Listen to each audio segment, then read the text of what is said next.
Bear Talk is produced by the Golden Bear Gazette, Mount Juliet High School student newspaper.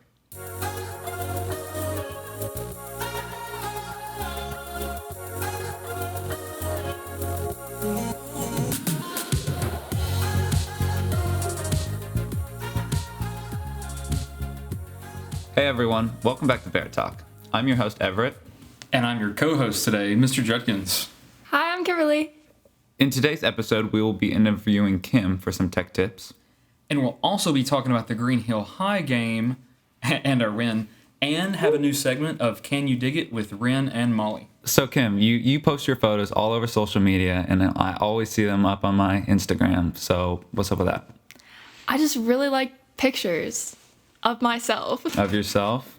Yeah, I like showing off things I do, like traveling and going to games.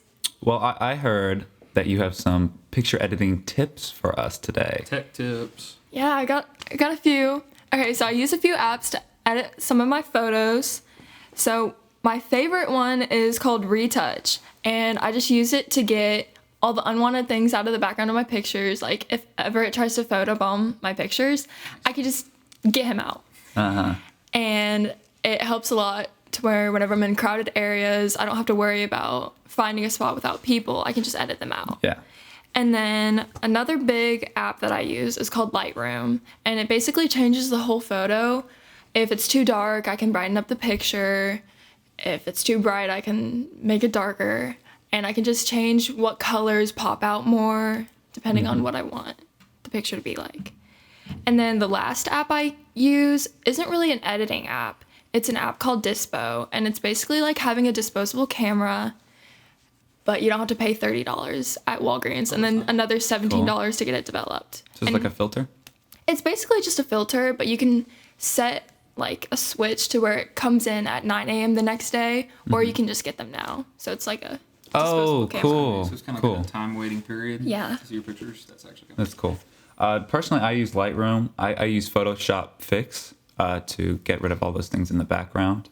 And I use Snapseed for any like double exposures that I want to make. I think all those are pretty cool. Yeah.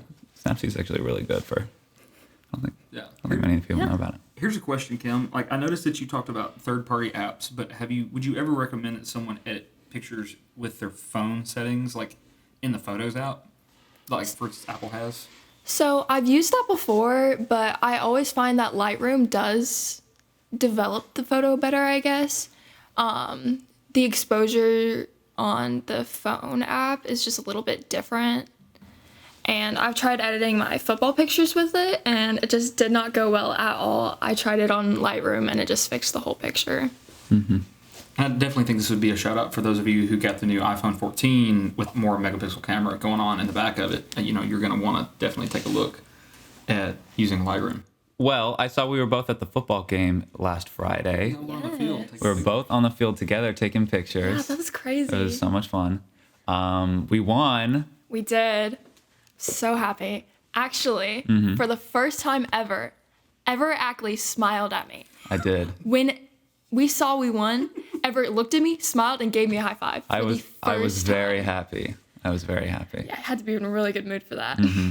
And the student section was like very happy the entire game. I mean, between the Sweet Caroline singing, the chanting. I noticed that, Green Hill's student section got pretty quiet after the first quarter. And ours, that's when we ramped up and we delivered like the rest of the game. And when some students told me they'd never experienced as much Bear pride their entire high school years as they did that night in the student section. Yeah. I was screaming Bear pride from the sidelines. It was packed for sure. It was a great game. I honestly think the Green Hill student section got quiet after our first touchdown after 15 seconds. Yeah. Oh my goodness. Shout out to CZ. Yeah, and they were calling him underrated. Overrated, not underrated. Walter Bowers really provided a lot of blockage to make that possible for CZ to be able to run that right after our the first kickoff. That was awesome. A lot of good stuff. Oh yeah. Definitely set the tone for the night. Right out of the box. So everyone all the football players jumping and screaming. Never seen them happier. And I love that we won the Mayor's Cup. Yep. That was a really cool. Did you know that was the mayor?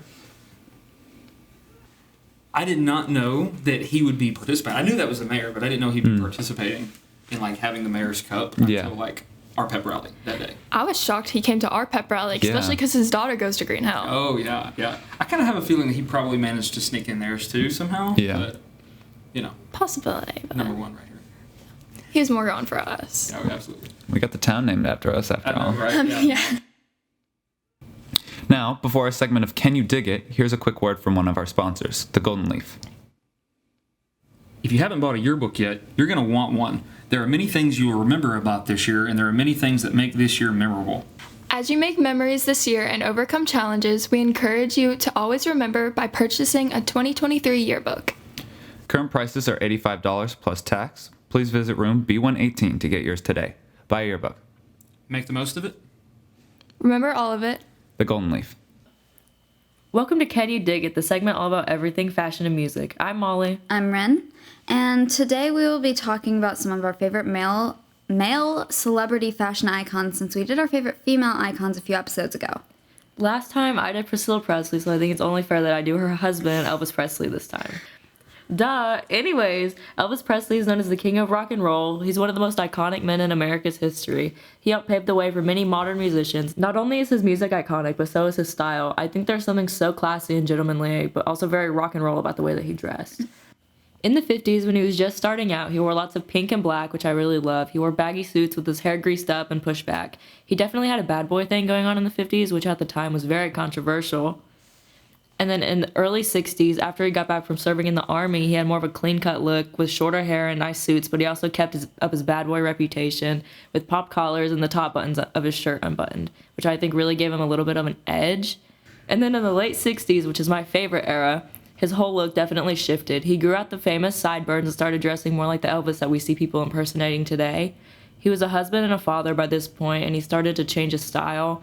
Instead of suits and ties, he wore colorful silk patterned shirts with the same popped collar and unbuttoned top buttons. He kept his appearance clean while also having a flair that only Elvis Presley could have.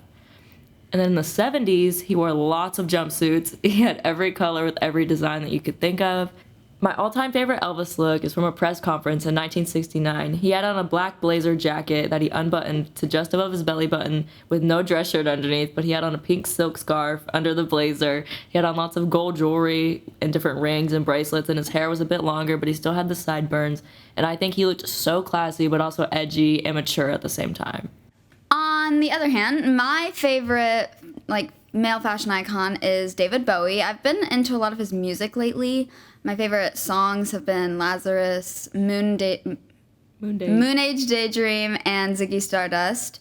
He really is such a fashion icon, especially in the men's fashion world. And starting in the late 60s, he had a bit of a more relaxed professional look. Then going into the 70s, he expanded that style with adding fun shirts, styles, and textures. He played around with mixtures of different colors with his outfits, and Bowie would wear fun shoes that had platforms, which were not very popular at the time. Then going into the late 70s, his style started to get a bit less chaotic, I guess, and he settled into wearing some amazing suits and high-waisted pants. Throughout the 80s and 90s, I would say his style was a bit of a mixture of what he's done. Still keeping up with the fun suits, he also threw in some cool shirts and more of the textures. Going through the 2000s, he sticks mostly to the fascinating suits and designs, but occasionally throws in his really cool outfits. I would say he had a huge impact on male fashion moving forward in times. When he started out doing those looks, it was mostly looked down upon since it wasn't typically seen in men's fashion. Bottom line is, I love David Bowie and his music, and his fashion sense was one of the best parts about him, and I believe he left a big impact. Before we drop our next episode, be sure to go to our Instagram, @MJ_BearTalk, and give us a follow. If you would like to leave a news tip, or would like to hear us feature a specific topic, please leave us a quick note in our Dropbox outside B118. Here are a few notices before we catch you on our next episode.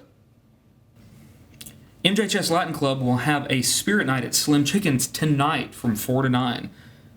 Be sure to mention MJHS Latin Club when ordering and save your receipt, write your name on it, and turn it into B118 on Friday, tomorrow, to have a chance to win a free Slim Chickens gift card.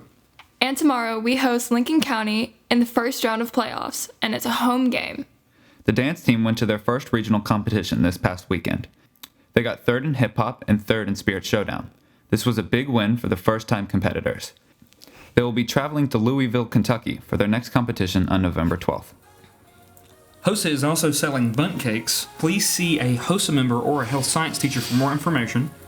Varieties include chocolate chip, white chocolate raspberry, red velvet, lemon, and more. I know, right? Seniors, our graduation date has officially been announced, and it is May 19th, 2023 at 7 p.m. in the Murphy Center at MTSU. Woo! Yay! How many days now? I think there's a countdown. Too Is there many. a countdown yet? Too many. Where y'all start Too countdown many. soon if you hadn't already. Yeah. All right. Well, I guess that's all we have for you this week, Bears. Keep it classy, MJ, and Have a very great day.